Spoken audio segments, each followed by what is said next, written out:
Okay, here's the bad news. Just because a girl has given you her number, told you to call her, or has even been out on a date with you, does not automatically mean you'll ever see her again. When she handed you her number, she did not sign a social contract agreeing to go out with you. It just means she was interested or attracted enough at the moment to give it to you. Now that interest and attraction is a good start. In fact, when a woman hands you her number, she secretly wants you to win.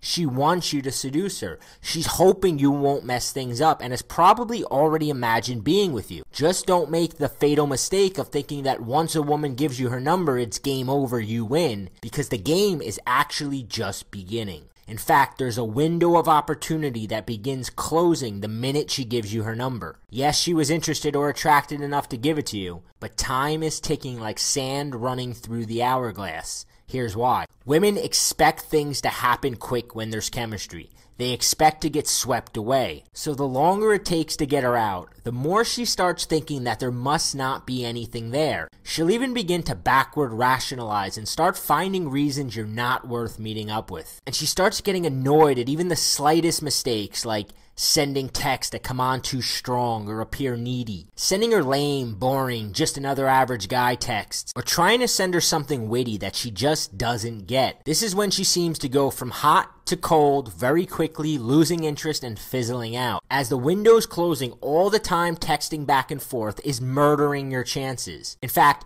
you have a limited number of texts before this window closes for good and you never get her out. If you're not sending her the right texts, you're just spinning your wheels and some other guy will get her out and fuck her. Was that last part a little graphic? I hope so, because I'm speaking from experience. Now, if you're like I was, then you've probably experienced one of two common scenarios. Nod your head if you've experienced one of these.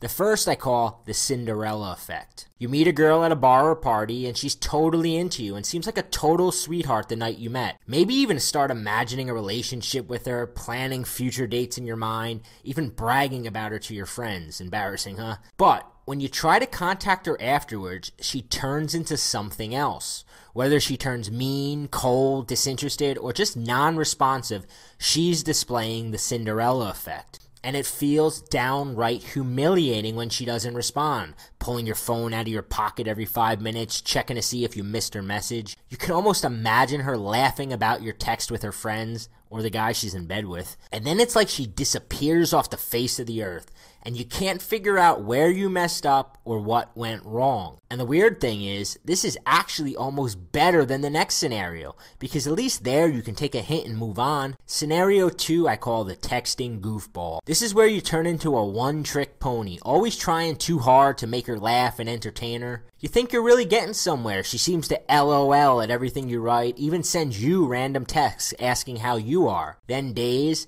weeks, months go by playing textual grab-ass with her until you finally realize you're just her text buddy. She never actually wants to meet up. So the big question is, how do you go from getting a woman's phone number to getting her out on a date? How do you use your phone to turn her on so that by the time she meets you, she's already eager to go back to your bedroom? How do you do that without losing her interest to another guy, without the attraction fizzling out after a few boring texts, and without accidentally texting your way into the friend zone and becoming her text buddy that's never going to get anywhere near her bedroom? And more importantly, once you've hung out with her, how do you continue to amplify the attraction, leave her wanting more, and have her anxiously anticipating the next time she'll wrap her legs around you, all by sending a few simple texts from your cell phone? To answer those questions, I need to reveal a few simple truths about chemistry and attraction no one has told you before, and show you how to jumpstart the spark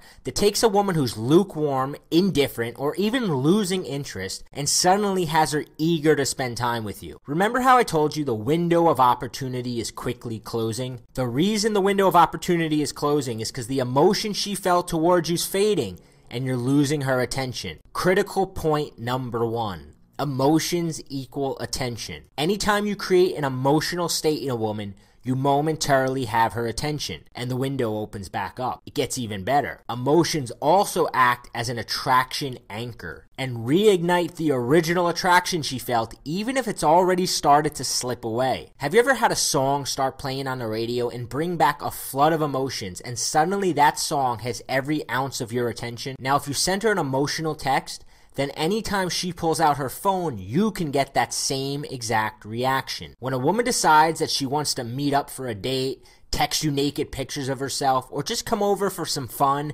casual sex, I can pretty much guarantee it was not some logical decision she made based on careful thinking. It was an emotional reaction she had to the text you sent. Your goal is to spark an emotion, get her attention, and turn that attention into a meetup as quickly as possible. So what are the 3 texts that she's practically powerless against? In order to capture a woman's attention and create a mental monopoly where she can't stop herself from meeting up with you, she needs to receive 3 specific text messages.